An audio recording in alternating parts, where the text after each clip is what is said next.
Okay, let's talk about CES. We haven't really had a chance to dig into, in particular, the accessibility side of CES 2025 in Vegas. With me now is Anat Nulman from Assistive Consulting. Great to have you with us back on the show again, Anat, but we've never interviewed you before. This is you in person, live on the show. Great to have you here. Great to be here. Thank you, and I'm happy to be back.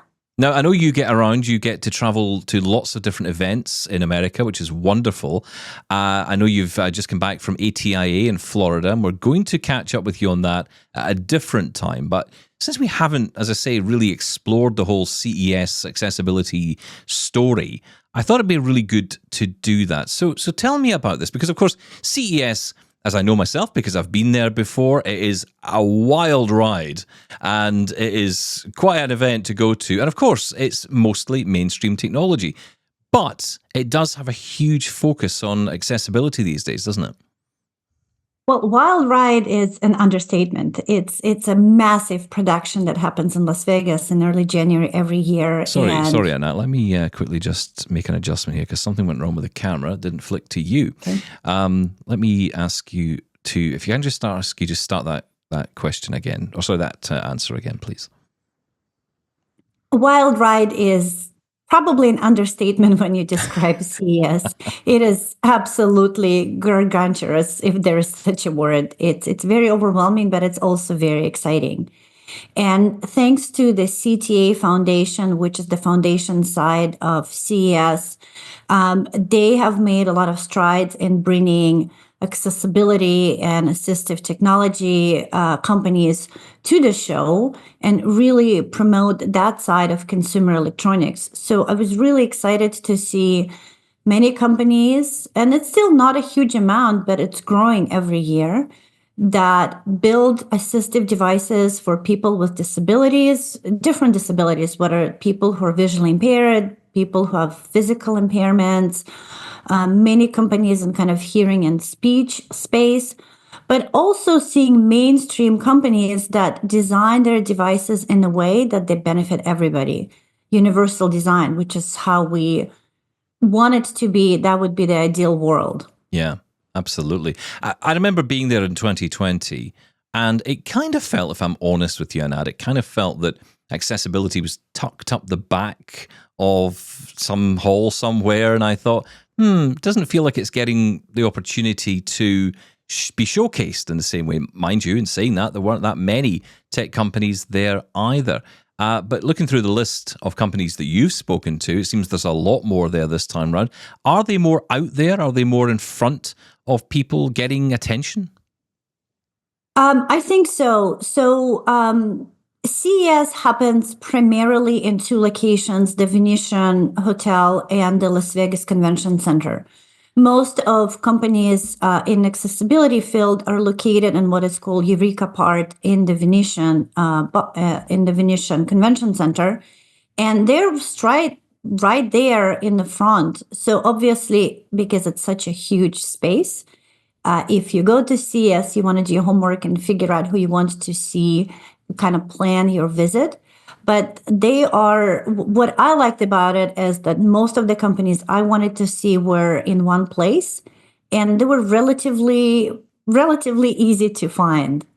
Yeah, and also, yeah, I was going to say that I mentioned the CTA Foundation earlier, but there's also another organization, AARP, which primarily focuses on solutions for people who are aging. They're also making a lot of strides in bringing technology for the elder. Obviously, we know that the elder care and accessibility often go together. Yeah, absolutely. And you're there, I guess, with a number of different hats on, right? But I mentioned at the top, you are, of course, the founder of Assistive Consulting. Tell us about that, first off, before we dive into the companies you spoke to. I have been working with companies building assistive devices for the past 11 or 12 years. First, I worked for two manufacturers of assistive devices for people who are visually impaired. About a year and a half ago, I left the company I worked at and started a consulting business for multiple reasons. One, I felt that with the connections and kind of deep understanding of the industry, I wanted to bring about more impact, and working with multiple companies could allow for that. I also wanted to do some other things like volunteering for nonprofit organizations, serving the blind and visually impaired community, which made it easier to do while I went to work on my own as opposed to being an employee of a company. And right now I have many clients who build technology from, mobility devices for the blind to braille devices to OCR kind of reading devices, to AI solutions, which I'm sure we'll talk a lot more today about, to telecommunications that are specifically meant for people who struggle accessing mainstream technology. And while being, fully sighted myself, I have dedicated, the big chunk of my career to serving the community, and that's what I love to do. Yeah, and what a great way to represent disabled people as well, right? Because you get to speak to so many people and soak up all that experience, all that knowledge that is out there, and share that with the companies themselves. It's a wonderful story. Right, I want to talk about some of the companies because I love to get to the tech, right? So let's dive right in. And one company which we've been very interested in for a long time, Canadian company, of course, and that is eSight. You got a chance to catch up with its CEO. Let's hear from Roland Maturin. Hi there, I'm Roland Maturin. I'm the Director of Sales for eSight by Genix Corporation. We're at CES today, showcasing our latest product, the eSight Go, which is our 5th generation device. It is designed to restore central perception for individuals with macular degeneration, diabetic retinopathy, or one of 20 pathologies that rob you of central vision. We have a really strong target from 20 over 80 to 2600. We do really, really well. Then, of course, benefit declines beyond that. We do have a clinical trial published with the previous device that has shown 7 lines of distant acuity, 6 lines of near acuity, and 12 letters of contrast. So if you're a good candidate, we can get you reading again, seeing faces, or pursuing hobbies, and completing tasks of daily living. Now, I did just give Roland a considerable increase in pay, it would appear, by promoting him to CEO. He is a director of sales. Just to be very clear on that, as the words left my mouth, I thought, I don't actually know if Roland is the CEO, but that was on me. But a very interesting piece of tech for sure, because this is a device which, when it came out at first, I was a little bit skeptical, because this is something which is all about in some ways restoring vision, but it's not about restoring sight. You can't restore someone's vision, but what you can do is make use of someone's vision with a piece of technology like this, right? That's kind of what eSight's all about. I would say it's about augmenting what person's ability, right? So eSight and several other devices are in that category. They focus on amplifying whatever vision a person has. And eSight is specifically developed for people who are losing or have lost their central vision by making the screen larger in a way that they can optimize their peripheral vision. And I think it is an absolute game changer, going from a person who's not able to see or able to see very little to a person being able to see a lot more. And I think that's very empowering. It is. It's not for everybody, and it doesn't work for everybody. And eSight are the first to tell you that. I remember having a demonstration myself about 6-7 years ago now, when my vision was a little bit better, and it didn't work for me. But that's okay, because there are people I've met, people I've spoken to, who absolutely love it. And, it's interesting because it is a little bit like a VR headset on your head. And I was talking to someone who actually had bought one, and she said to me, I love wearing it outside because people keep coming up to me and asking, what's that thing you're wearing? It's almost like, it connects her with other people. Now, some people might not like that either, but I think that's pretty cool. Standing out is not always a bad thing, especially in today's world. So, it's a really interesting piece of tech. Very interesting to see how it's going. And of course, a great company to see at CES. Now, another was DotLumen. Now, I had the chance to talk to a couple of guys from this company at the Zero Project conference last year when they were in Vienna. But you had a chance to do something I didn't get to do, which was put this thing on and try it. So that, again, it's a wearable. But you tell me, it's a wearable and it helps guide you, correct? That's correct. So this year at CES, just if we take a second and talk about trends, there were two main trends that I've noticed as far as purposefully build assistive technology devices for people with sight loss. And those two trends are mobility, that includes navigating from point A to point B safely, obstacle avoidance, navigation, those kind of things. And then the second part is AI. And obviously AI permeates, every part of our lives. So there are multiple, and my cat is right here helping us in this conversation, wants to join in. Why not? And be part of it.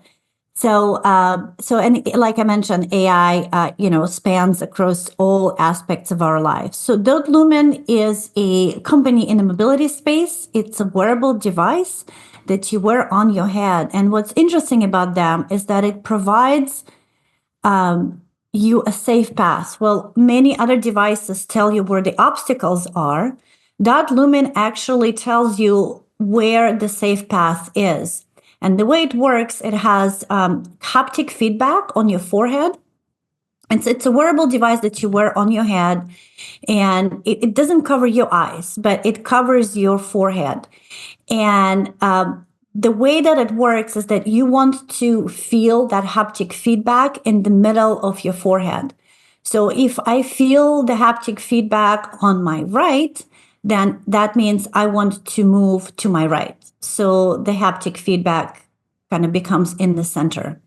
And I have been following Cornell, who is the CEO and the company, since last year's CES. And last year I didn't get a chance to try it because the line was too long and I gave up. But this year I was quite excited to try it. I took it for a spin across the exhibit hall, which you can imagine was quite busy with many, many obstacles. Yeah. And I got blindfolded.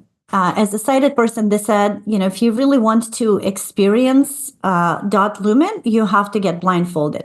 Of course, I have zero blindness skills, so it was pretty nerve-wracking. But I'm happy to report that while I was walking, I felt quite safe because all I had to do is just follow that haptic feedback, which wasn't, difficult to learn. I kind of got it right away. Obviously, everybody will have different learning curve. And, my experience, again, as a sighted person is going to be very, very different than an actual user of the device. I mean, it's quite scary, if you're blind, not having something physical, a guide dog to hold on to or a cane to use for a mobility aid.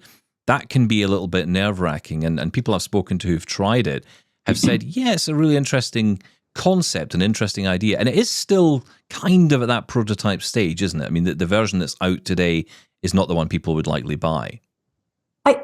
From what Cornell told me, is they're pretty close to launch, initially in Europe and then in the US, but it's not the final version yet. They're still fine-tuning, and I think especially with mobility devices that can potentially put people in danger, it's better wait. Yeah, absolutely. And not be sorry later. So it works really well.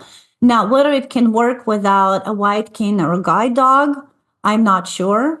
I think I would be more comfortable having a white cane or a guide dog in addition to mobility device, which is how most other devices are developed. But again, the time will tell. And I know that DotLumen has done a lot of testing with the community. And so we'll see. Yeah. I mean, I'm with you. I would much rather have my cane with me anyway. But I do like the idea of getting more information. That's the key, right? Getting more information, especially chest height, head height. I want to know if I'm going to walk into a branch. I mean, I once walked into a ladder that was hanging off the back of a van. It was on top of a van, and, I didn't realize it was there, obviously. So, these are the things your cane cannot pick up. Your dog won't see. So this is where this technology can really come in.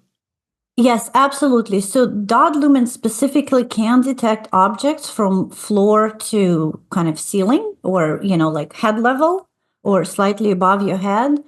But the idea of many of the devices of this type is to really supplement your primary mobility solution, which is either a guide dog or a white cane, And guide dog and white cane, assuming the person has proper O&M skills, can help protect the person from obstacles that are floor to about chest level. And mobility devices pick up where the primary mobility solution cannot, so chest level and up.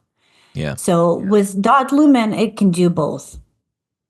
Very interesting indeed. This space is getting more interesting by the day, especially with AI and how people are using AI to develop these solutions. It feels like in some ways, I don't know if you've noticed this, Anat, but I sometimes feel like there's a rush to obviously develop AI and make it, great, wonderful, and terrifying all at the same time. But when it comes to accessibility, there's loads of people who've just thought, do you know what? This would really work. This would be great for disabled people, and in our case, blind people. I think the key is to involve your target audience from the get-go and not say, hey, I'm a sighted person. I have this great idea. Let me develop a product for a person who is blind. That approach doesn't work really well because as sighted people, we have different needs. And while we can certainly empathize, we don't have the same lived experience. And so what many of the companies that I work with engage their community, their potential users from the onset and develop devices for them, with them, and not just push something on them. Now, as far as AI goes, I think it opens a lot of opportunities that in just a not very even distant past were science fiction. So ability to ask questions, for example, one of the companies I work with, WeWalk, that just released its Smart Cane 2. You can ask WeWalk, hey, can you take me to the nearest Starbucks? I live in the US, so I use Starbucks. Yeah. If I were in Europe, I would say some fancy coffee shop. But let's say, take me to the nearest Starbucks. And you can talk directly to your cane, or you can use a headset and talk to your headset, so depending on your preference. And then the cane will tell you there are 5 nearby Starbuckses, and I'm going to list them in the order of proximity to you. And I'll say, okay, let's go to number 1. And by the way, does it have, muffin with egg and bacon on it, right? So it's that level of detail and being streamlined and kind of talking to one device versus using, 10 different solutions. I think that's what AI enables. It's that efficiency. And we know that when a person has a disability, sometimes it takes a little bit more effort to perform certain tasks. And I think AI makes that simple and levels the playing for people. It puts all the tools in one bag. It really does. Because instead of having to have a device for this, a device for that, you've got your mobility aid, you've got your phone, you've got your headset, you've got your this, you've got your that, you've got the next thing. You can bring it all into one device with WeWalk, which is really cool. Now, on a similar vein, and it seemed last year was the year for this kind of new style of mobility aid that was coming out. We saw smart canes, and then we saw this device from Glidance. Let's hear from Amos Miller, the guy in charge over there at Glidance. And it's a very interesting product, of course, Glide. Let's hear from Amos.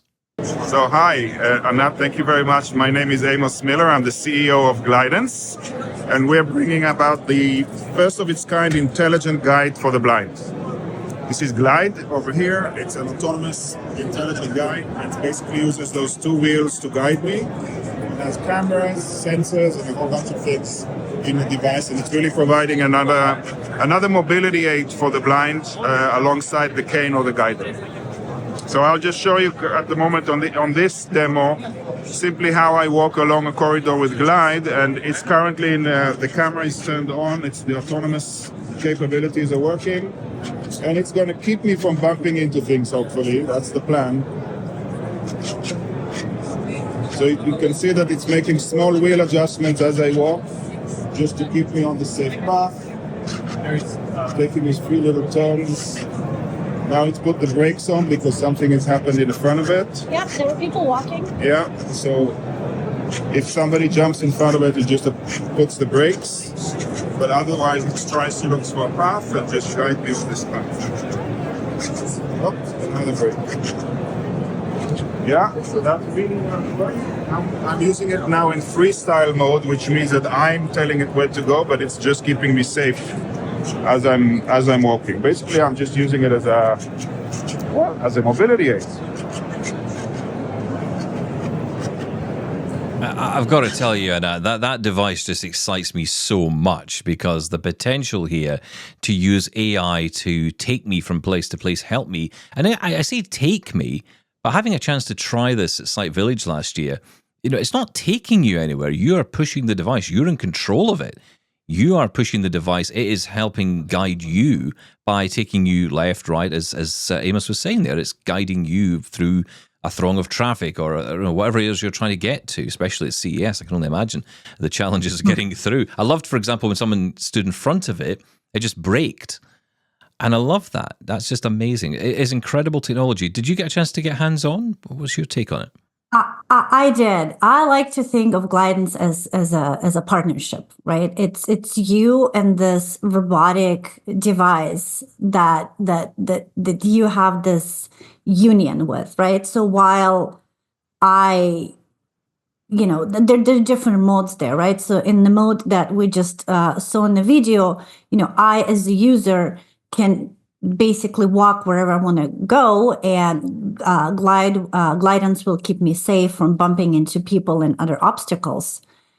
But it will stop me automatically. It's like a car when it brakes automatically, right? So it's not just me walking. It's also the glide telling me when to stop, when I need to stop to keep me safe. So I think it's quite exciting, and I think the best thing about kind of the explosion in an eye and just it's the options that we have now, right? Or the options that the users of these devices have. Yeah. Because different people have different needs.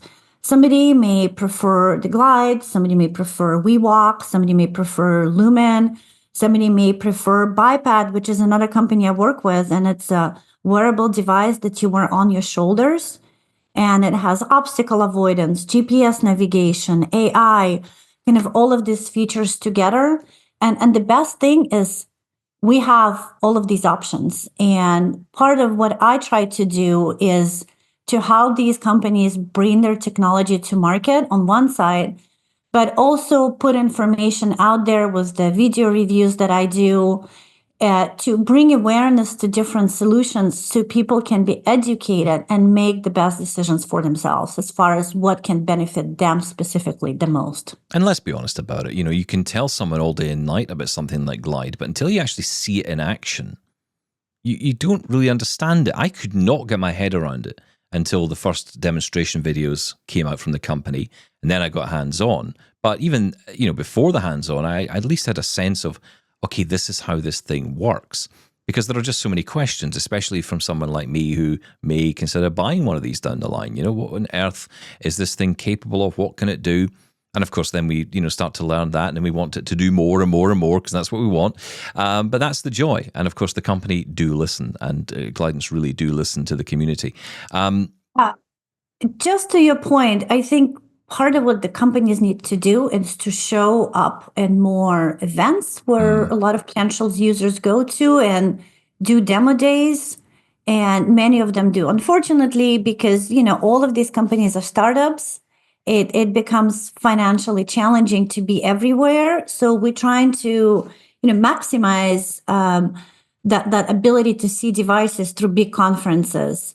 Like CES, for example, is not necessarily a conference on disabilities, but I was really excited to see the growing number of companies in accessibility and kind of assistive technology that are there.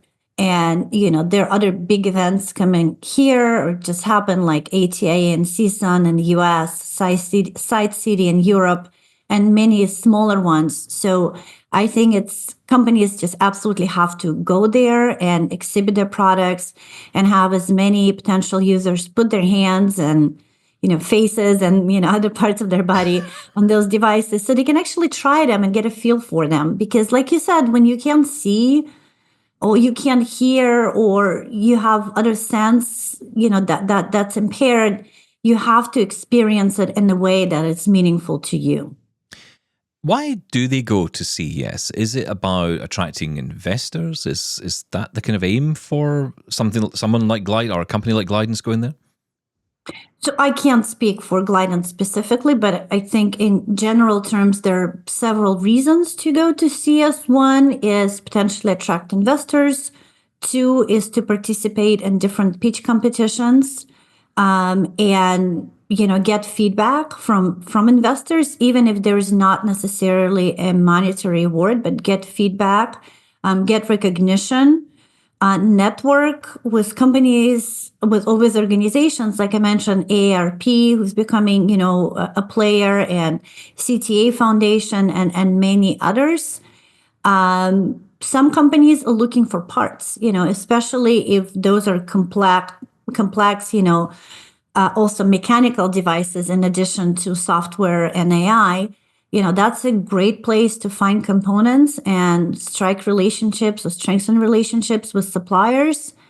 And it's hopefully the accessibility will become even more major part of those mainstream events, so we can really implement that universal design approach rather than thinking of accessibility as an add-on post factum. 100%. Absolutely. And of course, when it comes to Glidance, they got on the Today Show on NBC, which was quite amazing. They got featured there. Great recognition. Let's talk about Make Sense. You had a chance to talk to them.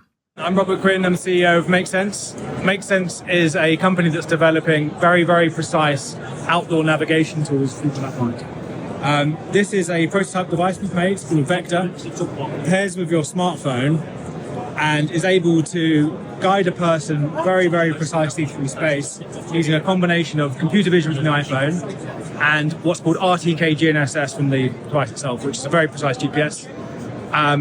We've got a demonstration here we can show you where we've got a bit of a game here where we have this virtual point in space trapped, this striky ball here. No matter where I move the iPhone, it's changing the orientation of this dial. And so this would typically be affixed to someone's chest.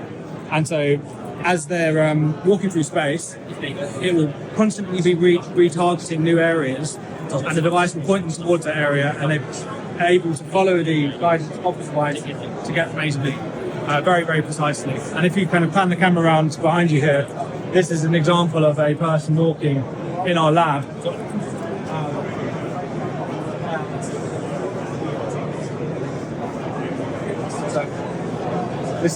So obviously no path here, the person can't see the path, the person in this video is blind. She's following this winding path with ridiculous degree of precision, which is all possible from this vector. So am I guessing from that we're talking about some kind of virtual mapping, essentially, that can be done? So this could be used in a building, for example, to help you go from one place to another. Is that the idea of this? So there are kind of different ways to slice and dice the available mobility devices. One of the biggest challenges that people have is indoor navigation, because GPS has been around for a while and there are multiple applications. Even mainstream things like Google Maps are quite accessible. They're not perfect, obviously, but indoor navigation is challenging. So with Make Sense, it's what it is it's like a handle. And you think of a compass that has a needle.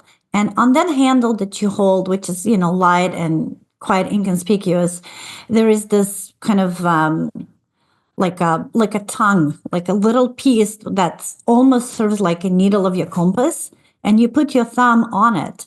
And as you navigate, right, and it's connected to your phone, and there is a map, there is an app, and in the app you say where you want to go. That needle on the device, and it's not sharp, but I'm just calling it as a kind of a needle of a compass, basically tells you where to go. I'm not sure whether it works indoors, but it certainly works outdoors. And I know that the team is working really hard on making it available in any kind of environment. That's wonderful. I'd never heard of it. That was a brand new one to me. And it's what's wonderful about it, showing up at CES is that we get to talk about it. Yeah, one of the great things about CES, as opposed to like a accessibility and assistive technology specific shows like ATIA, Side City, CSUN, is CES has a lot of companies that don't have a product out yet. You have some companies that are in the alpha stage, in the beta stage, in the state they're just about to release their products. So you get to get a sneak peek of what's coming. Yeah. And for me, as expert in the field, or I like to think I'm an expert in the field, it's really exciting to learn about all of these new things that will be available soon, so we can start talking about them and helping the companies spread the word. Now, something that is out right now and is available to buy, and we had one of our listeners get in touch with us, Kevin Chow, who sent us in a little video of him testing this out and loving it. I know you did too, and that is the Lotus Ring. Let's hear from the man who developed this. I'm the founder and CEO of Lotus, previously managed a division at Apple. And today I'm here to show you the Lotus Ring, which for people with physical disabilities, made this wearable ring called the Lotus Ring that controls objects at home with a point and a click.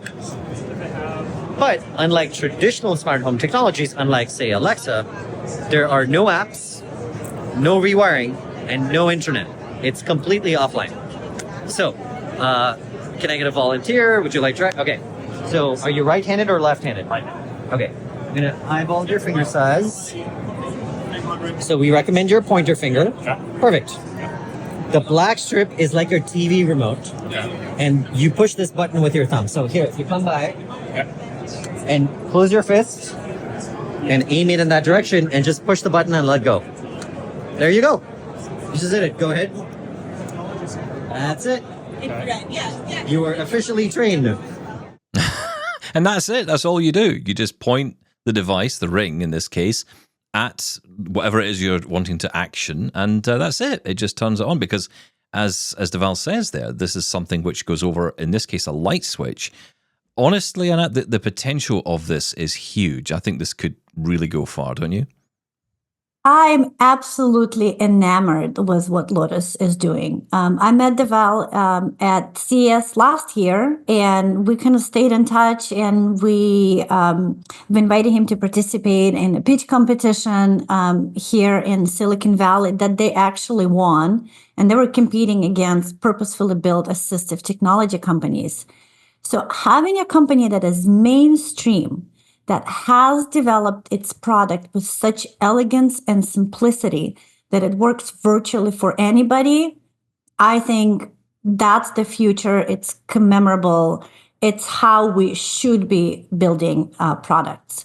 I always use Lotus Ring as an example, and I think at some point I'm hoping it will become, your standard, design school, industrial design, product design school kind of use case of how to do things right. And so Deval, you didn't show it in the video, but Deval has a personal story where he was struggling with mobility. And one day, as he says the story, he was laying in bed and he really wanted to turn off the lights in his room. And it just felt daunting. And then he decided, why should I struggle with such a simple task? And I think that's how the idea of Lotus Ring came about. And they implemented it beautifully. So every time I see Lotus Ring, and they go to a lot of actually accessibility and assistive technology conferences, which is kudos to them, I always make sure to stop by and give them kudos. Absolutely love their philosophy and kind of their approach to market. I think it's genius. I just think it's wonderful. I agree. Yeah, I mean, I immediately, like we do when we like something, I immediately think of all the things in my house that I could use this for. I think about my mum, who's elderly now, and she could really do with some help around the home with, turning off lights, and trying to ask her to explain or talk to, I call her Lady A, because if I say her full name here, we'll be in conversation with her. It would just be so much easier, wouldn't it? Just be so much easier just to say, okay, all you have to do is tap this ring. That's it. Well, I think you nailed it, right? It's not just for people with disabilities or without disabilities. It's for people with different abilities. It's for people, right? Because we're all people. We're all people, and we all consume information differently. We interact with our environment differently. And having something so universal, I think is genius. And, let's be honest about it. We've been talking about it on the show recently. The challenge of using a lot of this smart technology. You go into a store and you say, I want a smart bulb or a smart plug. Will it work with my device? I mean, you have to know that it's going to connect to that device in the first place. You have to have all this assumed knowledge about what it means when it works with Lady A or works with Lady G or Lady S or whichever one you're Mr. S or whatever one you've got, right? The options are there, but you need to understand how all that clicks together. And that can be a challenge for a lot of people, including me, and I'm in this. I go in, I'm buying these things. I don't know if it's going to work with my HomePod or work with my Echo or work with my Google Home. I don't know. And I have to hope and assume and research. But if you're just going in as a consumer, you don't have a clue. All you want to do is easily turn off and on a light. This solves that problem. And you don't have, as Deval says, no internet, no apps, nothing. Absolutely genius. I just can't talk it up enough. Well, this is, I think, the flip side. On one side, you have really advanced AI, and you have very futuristic capabilities that are happening today and now, versus kind of taking a look and realizing that you don't always have to use all of that new stuff. You can use sometimes older technology where you can achieve sometimes better results. So again, options, choices, smart design, and design with all of users in mind. Let's move on to another interview that you did, another short video that we've got here from you. And of course, all of these videos are available on your social media. We'll link to that.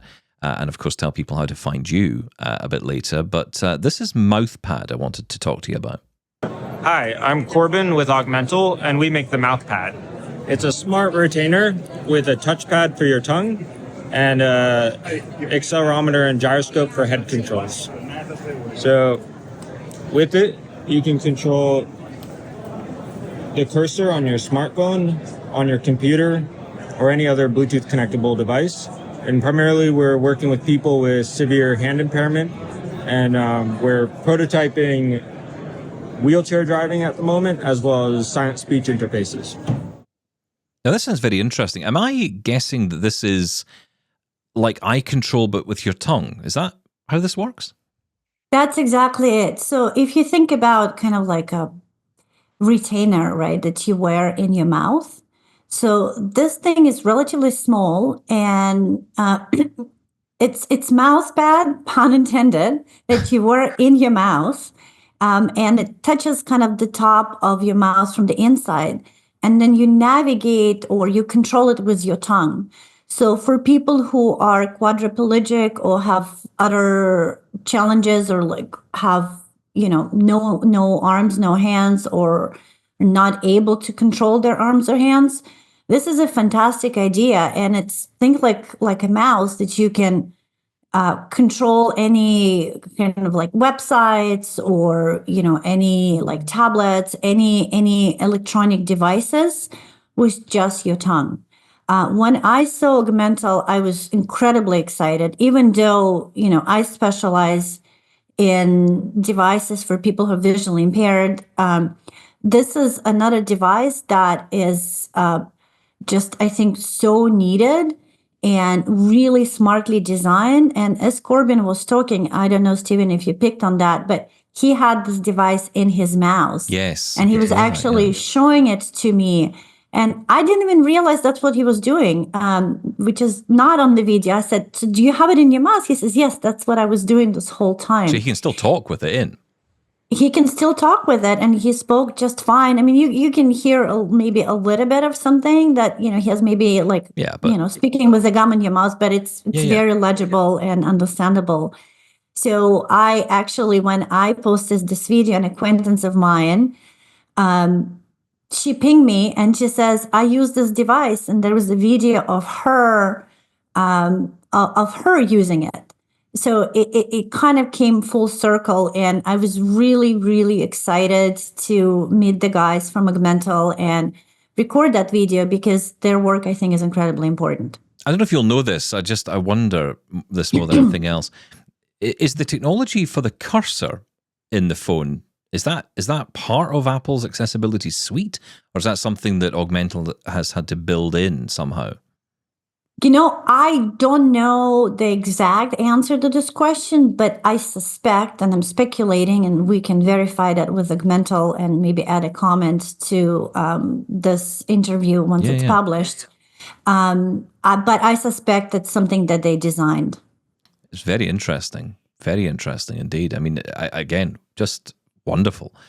Because, the other side of this coin is we tend to talk about disabilities in isolation of themselves. So we talk about blindness technology. We talk about people who are deaf. We talk about physical conditions, physical disabilities.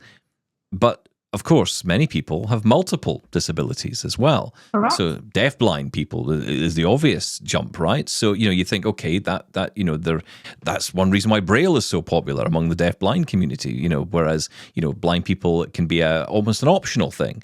So it's really important to understand that. And again, it comes back to that central point. If you design for one, you design for all. There's a huge debate in our community at the minute around what fully accessible really means. That is a challenge, because you can absolutely make something accessible over here in one way. And I heard someone the other day talking about a device, which was something they wore on their arm to test, I think it was to test glucose or whatever it was. And they were talking about how accessible it was. And they talked about the fact that it was really useful to this particular person who had this particular condition. And the first thought I had was, how accessible is the app to a blind person? If it's not accessible to a blind person, is it fully accessible? Arguably it is to the people who need it, but also it's a challenge, right? This is an ongoing issue, and that's why I guess you promote inclusive design so much. Right. I think if, all the companies subscribe to universal or inclusive design principles, we probably wouldn't have much of assistive technology, because assistive technology is really meant to fill in the gaps where the mainstream technology can fulfill. And obviously there will be some devices, like mobility devices, that address very specific needs, whether it's mobility for people who are visually impaired or mobility for people who are physically impaired. You and I don't need a wheelchair, so it's something kind of unique to a particular group of people. But there are other things like Lotus Ring that, almost anybody can use, assuming, you have a hand or, ability to move your fingers. But, like you said, there's never going to be 100% universal accessibility for everybody. But I think it's a goal that we can strive towards too. Yeah, I agree. And here's one that's interesting. So this kind of gets back into that market of smart technology for the home. Something we've been talking about on the show recently, actually, and this was just perfect timing. We've had a lot of people getting in touch saying, okay, talk to me about accessible smart locks. What is out there that I can buy, that I can put in my house, that I know is accessible to me? There's a genuine fear, I think. I have it as well. When you buy a product and it's, let's say, not from an assistive technology company, it's from a mainstream company and it's accessible, there's a fear that accessibility will fall away. The story of Sonos last year is a perfect example of this. A company that really devoted a lot of time and effort to accessibility.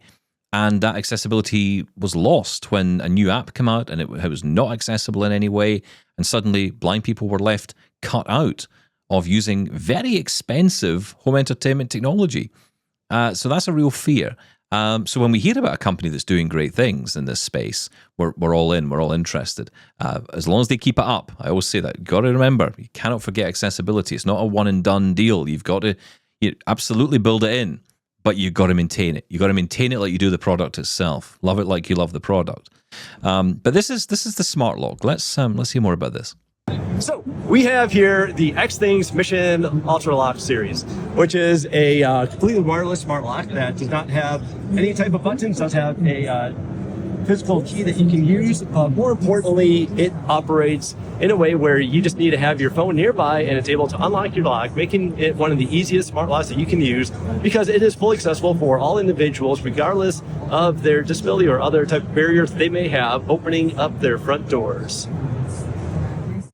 Now, when someone says that, I immediately, radar start going off saying, okay, is this fully accessible? Now, am I right in saying Tim himself is blind?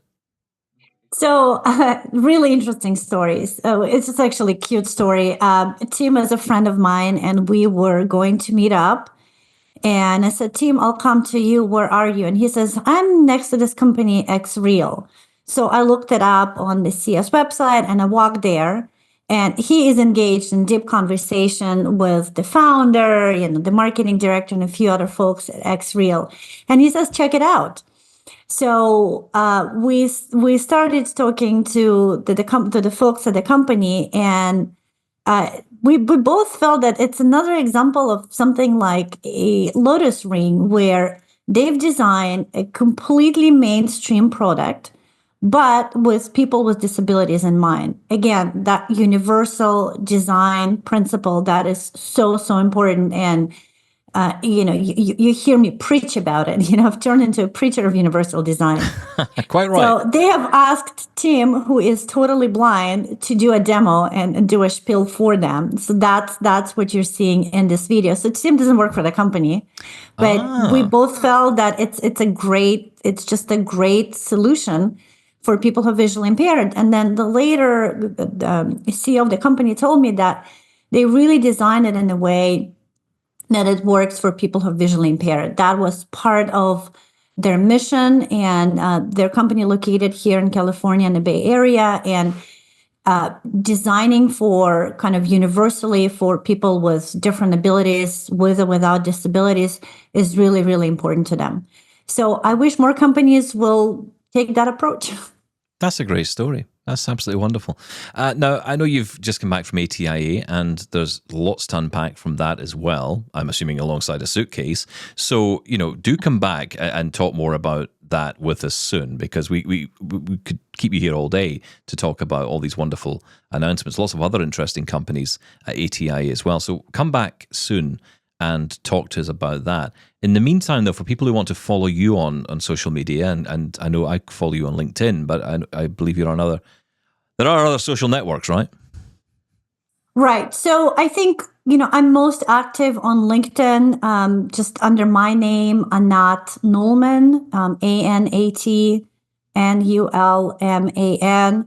If you're interested, feel free to send me connection requests. I also have Assistive Consulting there. But if you just follow me, that's probably get more. I also have Assistive Consulting. Dot is just a period. On Facebook, and I also have the same channel with all of these videos on YouTube. So feel free to reach out if you have any questions, or just want to chat. I'm always happy to engage. And Stephen, thank you so much for having this opportunity to chat with you, and I'm looking forward to talking to you about ATIA and seeing you in the future. Yeah, absolutely. Come back soon, Anat. It's been wonderful talking to you. Thank you. Thank you.